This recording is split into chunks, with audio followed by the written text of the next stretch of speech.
London, mid-19th century. The city is a bubbling melting pot, an urban monster in the midst of transformation, where the Industrial Revolution sets a new pace. The streets swarm with carriages and street vendors, and the air is thick with smoke from factory chimneys. It is an era of dizzying progress, but also of chaos, of unbridled innovation, and of age-old traditions that cling on. At the heart of this ferment, the symbol of British democracy, the Palace of Westminster, stands majestically along the Thames, or rather, it once stood. For on October 16, 1834, tragedy strikes the capital.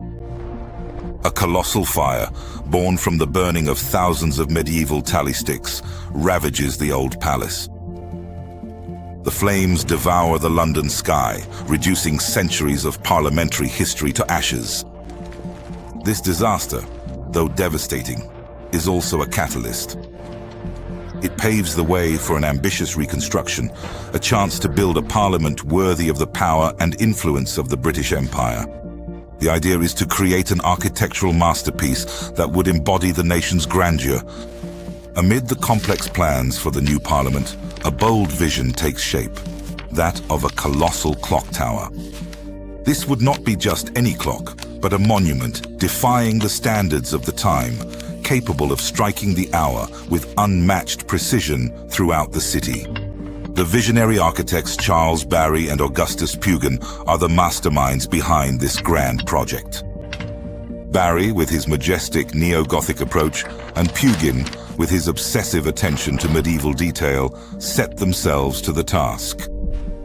But the clock tower presents a unique challenge: how to design a mechanism of such scale that is both reliable and impeccably accurate. The initial sketches reveal an immense ambition. What would later become Big Ben is envisioned as the beating heart of the nation, a time-keeping landmark for an empire on which the sun never sets. Victorian England at that time is obsessed with time and punctuality. The railways unified the time zones, and precision became a cardinal virtue essential to the coordination of a global empire. A national clock audible to all would symbolize this mastery of time. Yet doubts linger. The feasibility of such a project is called into question. The technical constraints are immense. How could a clock so large maintain constant accuracy in the face of the elements? Engineers and clockmakers scratch their heads, but the symbolic importance prevails. This clock would not just be a timekeeper, it would be the symbol of British resilience, ingenuity, and the ability to overcome obstacles. In 1843, the first concrete step was taken. Excavation began for the tower's foundations, marking the start of a 16-year adventure. Thousands of cubic meters of earth are moved to firmly anchor this future giant. The materials are chosen with care, reflecting British industrial ingenuity. Anston limestone from Yorkshire is selected for its endurance and warm color, while granite from Cornwall ensures the solidity of the foundations. An army of men is hard at work: engineers, masons, carpenters, laborers. Every stone is cut, every brick laid with meticulous precision. The construction site is a constant ballet of activity, a testament to the tireless workforce of the era. The first difficulties are not long in coming. Bad weather, drainage problems, and structural challenges put the builders' determination to the test. Despite everything, a palpable sense of excitement reigns over London. The city, accustomed to construction sites, watches with curiosity as this new structure begins to rise. People are already looking forward to the day when this tower will dominate the skyline and its chimes will ring out, marking the hour for millions. The project, still without an official name, captivates the collective imagination. It promises to be more than just an architectural addition. It will be the resonant heart of London, the keeper of time for a nation on the rise. The real feat, however, lay at the very heart of the tower. The clock. Its complex design was entrusted to Edward John Dent, a renowned clockmaker. But the requirements were unprecedented. Sir George Airy, the royal astronomer and guardian of British time, imposed draconian standards of precision. The clock was not to deviate by more than 1 second per day, a technical feat for the time. Dent, with his genius, developed a triple train mechanism, a major innovation that allowed the separation of the hour, quarter, and striking functions, thus ensuring unmatched regularity. Unfortunately, the first mechanism, though ingenious, encountered manufacturing problems. Delays accumulated and fate struck. Edward Dent passed away in 1853.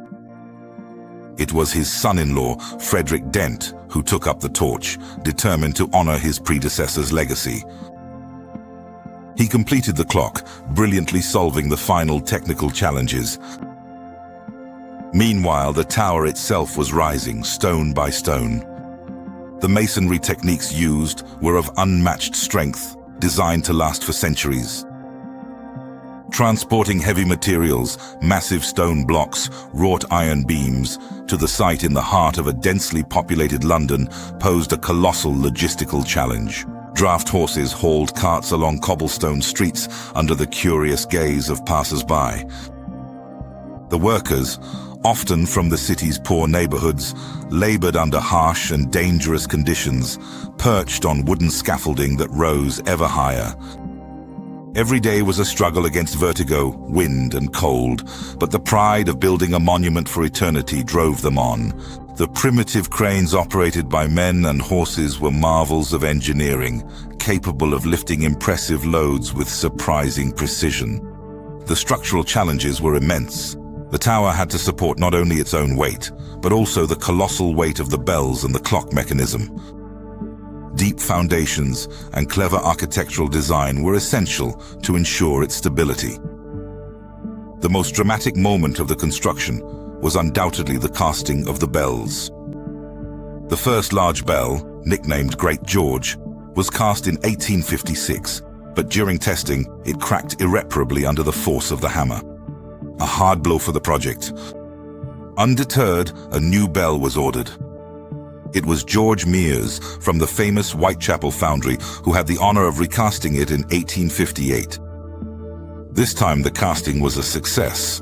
This new bell, weighing over 13 tons, would become the famous Big Ben we know today. Its transport through the streets of London was a spectacular event.